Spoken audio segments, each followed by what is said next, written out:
ocağın ısısı en güçlü şekilde yanıyor. Kısıkla ortanın arasına getiriyorum. Dikkat. Eğer muhteşem bir makarna evinizde yapmak istiyorsanız, bugüne kadar yediğiniz en iyi makarnayı, muhteşem bir sos yemek istiyorsanız, zamanında İtalyan şefin hayran kaldığı muhteşem tarifi yapıyoruz.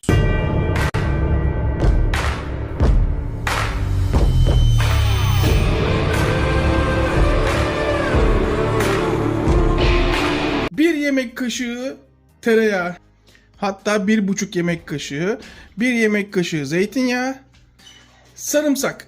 Yarın rahatsız olmamak için sadece bir tane kullanıyorum. Ama normalde en az 4 tane kullanmalısınız. Anlaştık değil mi? Ben rahatsız olmamak için yarın bir tane kullanıyorum. Siz en az 4 tane kullanmalısınız. Tereyağı erimeden 4 tane büyük sarımsak olarak düşünün. Ve kırmızı soğan. Soğanın sadece yarısını kullanacağım. Bu sosu buzlukta 6 ay boyunca saklayabilirsiniz. Dondurup daha sonra istediğiniz zaman çıkartıp makarnalarınızda, etlerin yanında rahatlıkla kullanabilirsiniz. Şimdi kırmızı soğanın sadece yarısı ve yarısını inceltebildiğim kadar inceltiyorum. Sesi duyuyor musunuz? Ateş soğanı çağırıyor. Hemen soğanlar oynar. Soğan işin içine girdiği anda hemen biraz tuz. Hem çok daha iyi karamelize olması için, daha iyi pişmesi için, daha çabuk daha doğrusu. Şimdi mantar. Sizden istediğim, kesinlikle mantarı yıkamıyoruz. Kesinlikle şu yanlarından şu şekil kolayca soyuyoruz. Bakın. Görüyor musunuz? Kolayca soyuyoruz. Daha sonra eğer üstünde kaldıysa sıyırıyoruz ve sap bölümlerini sıyırdıktan sonra ucunu kesiyoruz. Daha sonra sizden mantarı ne çok ince ne çok kalın kesmenizi istiyorum. Bakın şöyle daha rahat göreceğiz.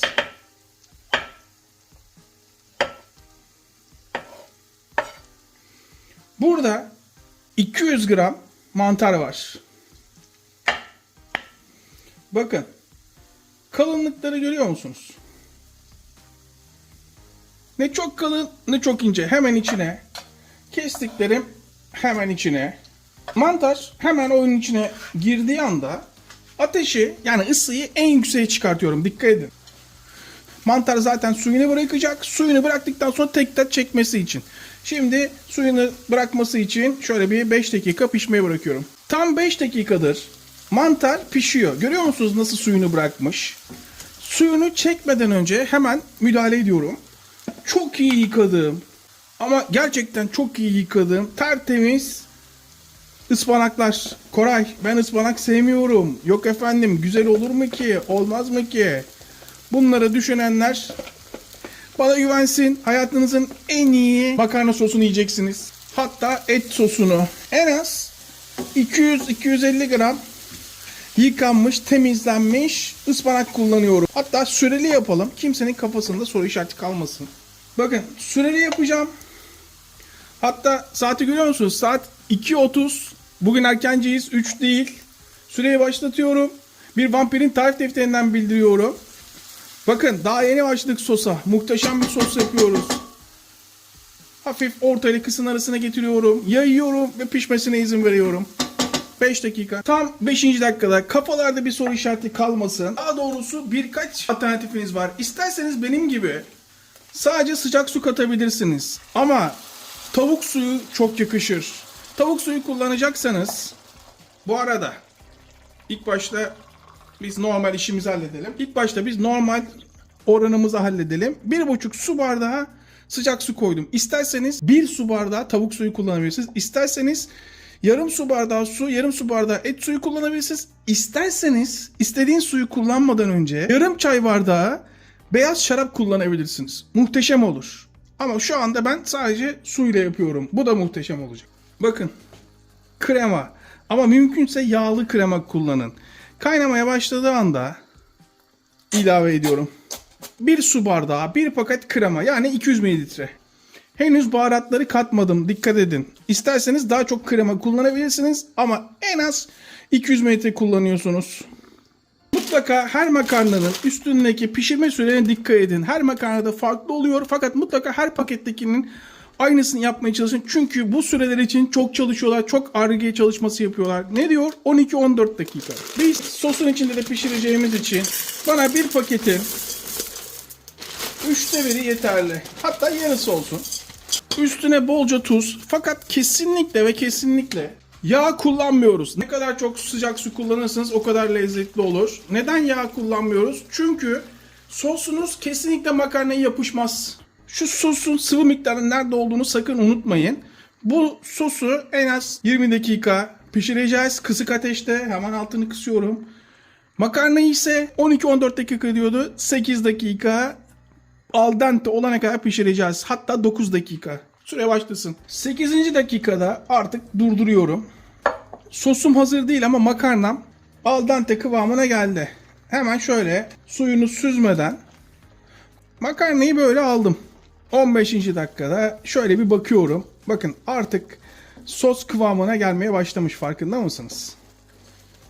Ama ne dedik? En az bir 20 dakika kısık ateşte pişireceğiz. Burada artık tuzunu ilave ediyorum. Artık tuz miktarı kendinize göre ayarlıyorsunuz. Karabiber kendinize göre ayarlıyorsunuz. Makarnanın sosundan şöyle yarım kepçe nişastalı suyundan ve artık karıştırıyorum. Şöyle ilk başta yarısını, çünkü bakacağım durumuna. Sosun ne kadar kaldırdığına bakacağım. Çok az daha alabilir. Yeterli.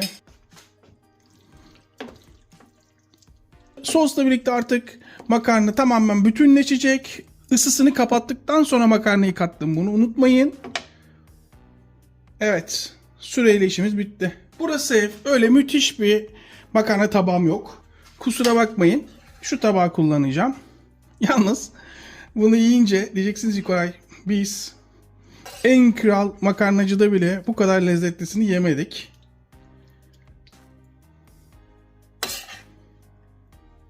İşte bu. Üstüne biraz maydanoz kopararak, işte bu. Normalde olmaz ama işte şöyle biraz renk versin diye. Ve suyundan. Michelangelo, Da Vinci, Picasso, Ali Koç, kalkın oğlum ayağa. Ustanız geldi. Nasıl gözüküyor bana sorarsanız tablo gibi. Sanki 5 yıldızlı Michelin restoranında yemek yiyormuşsunuz gibi evde yemek yiyoruz. Serimizin adı bu. İftardan sahura. Devam mı, tamam mı? Siz bilirsiniz. Evet, şunun bir tadına bakalım. Şunun tadına bakalım mı artık? Şunun lezzetsiz olma şansı var mı? Mantarlı tarafından. Açın ağzınızı. Şunun mutlaka bir tadına bakın. Zaten görüntüsünden nasıl olduğunu farkına varmışsınızdır. Ama mutlaka bunu bir kere de olsa ölmeden denemelisiniz. Açın ağzınızı. Böyle bir şey yok ya. Baştan ölüyorum. Tencerelerce yiyebilirsiniz. Sonra Koray ne yaptın demeyin. Açın ağzınızı tekrar. Yeter ki sürelere uyun. Öf. İzleyip abone olmayan Vizyansızlar, yeni kanala geçtik. Beğeni, videoların sonuna kadar izlenmesi, arkadaşlarla paylaşılması ve katıl çok önemli. Ne yazık ki YouTube kazancına bakıyor, katıldı da öne atıyor. Evet, hepimize en sağlık, tekrardan herkese selamlar.